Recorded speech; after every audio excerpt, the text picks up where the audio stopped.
Hey everyone, welcome to This Explainer. Today we're actually looking up, way up, to uncover the hidden world right above your head. Most of us just look at a roof and think, okay, it's a bunch of overlapping shingles, right? But actually, scratch that. The reality is far more fascinating. Your roof is this complex, multi-layered system, and it's fighting a literal daily battle against the elements just to protect everything you own.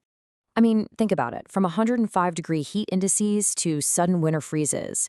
If you live in a place like North Carolina, especially around areas like Indian Trail, your home is getting hit with brutal weather whiplash. We're talking severe temperature swings that are constantly testing the structural integrity of your house. It's not just sitting there passively, it is actively trying to survive some pretty extreme forces. So here is our roadmap for today. First, we'll dive into the North Carolina weather battle, then look at what's actually killing your roof. After that, we'll go beyond just the shingles, navigate through codes and standards, and finally, wrap up with how to spot contractor scams. Part 1, the North Carolina weather battle. Think of the regional climate here as this relentless enemy, right? Trying to break into your home 365 days a year. Indian Trail, for example, sits right in this unique transition zone where Piedmont clay literally meets sandy soil. And what that does is cause foundation shifting that stresses your entire roof structure from the bottom up. Then you add in that 105-degree summer heat that just bakes the materials right before winter freezes come along and crack them wide open. Oh, and let's not forget those afternoon thunderstorms. We're talking 40-plus mile-per-hour gusts trying to rip your shingles right off, combined with constant oak and pine debris clogging your gutters and trapping moisture. It is honestly an absolute gauntlet. Which brings us to part 2. What is killing your roof? So we talked about the big, noisy storms, right? But let's shift gears to the hidden, everyday decay that's silently destroying your materials. Have you ever looked up at a roof in your neighborhood and seen those ugly, dark streaks running down it? Most people think, oh, it's just dirt, maybe a cosmetic thing. Nope, no way. It's actually an active decay process. That organic buildup, algae, is literally feeding on the limestone filler inside the shingles.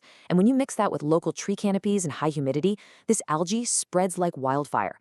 It rapidly breaks down the material, eating away at the roof and easily reducing what should be a 25-year lifespan down to maybe 15 years. Now, visible damage, missing shingles or finding those little colored granules washed out into your gutters, that stuff is pretty easy to spot. But the hidden damage? That's the insidious part. We're talking about relentless UV rays slowly breaking down shingle adhesives. We're talking trapped moisture rotting the wood underneath and shifting structural stress points. And here is the really scary part. Once that hidden adhesive fails because of extreme heat exposure, it only takes moderate winds to cause severe, totally catastrophic damage. Part 3, beyond just the shingles. Because a roof is so much more than what just meets the eye. Let's talk about flashing.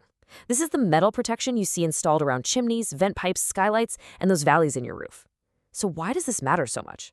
Well, almost all roof leaks actually trace back to dried out, cracked, or corroded flashing.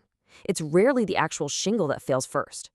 These vulnerable penetration points are essentially your roof's Achilles heel, which makes high-quality flashing absolutely critical. It's your first line of defense against water getting inside. Now picture this number, 150. 150 degrees Fahrenheit. That is the temperature an unvented attic can easily reach during a North Carolina summer. Just let that sink in for a second. At 150 degrees, your attic isn't just hot. It's acting like a giant oven. It is literally cooking your shingles from the inside out, completely destroying their structural integrity way before they'd ever naturally wear out. And that massive heat issue is exactly why attic ventilation is so unbelievably crucial. It isn't just a couple of random holes punched in the roof. It's a mathematically balanced system. You have intake vents at the soffit and exhaust vents at the ridge. In fact, building codes require exactly 1 square foot of vent area for every 150 square feet of attic space. Remember, your roof system includes everything above and below the shingles. Without that proper airflow, you get winter condensation causing hidden wood rot, and that summer heat we just mentioned, it totally destroys those vital adhesives. Part 4, navigating codes and standards. So now that we understand the environmental threats and the actual anatomy of the roof, let's look at the strict rulebook designed to defend our homes. The absolute crucial number here is 90 miles per hour. That's the strict wind zone rating required by the North Carolina Residential Code for areas like Indian Trail. Listen, if your roof isn't specifically engineered to handle 90-mile-per-hour winds, it is highly vulnerable during those severe afternoon thunderstorms and seasonal weather events. And to actually achieve that 90-mile-per-hour rating, roofs have to meet something called the ASTM D3161 Class F standard. Now, meeting this specific wind-resistant standard isn't just about buying a thicker shingle and slapping it up there, not at all. It requires precise fastener patterns, dedicated edge sealing, and the use of proper starter strips. It's really all about how the individual materials are put together to create an impenetrable shield. And this brilliantly illustrates the differences when you compare 3-tab, architectural, and algae-resistant shingles. You see a really clear progression in true value here. Sure, 3-tab might be cheap up front, but architectural shingles offer drastically better wind resistance. And those algae-resistant ones, they actually have copper granules embedded right into the material to stop that organic decay we were talking about earlier. So a lot of times, the cheapest shingle actually becomes the most expensive choice over the years because it completely lacks that proper impact and algae resistance.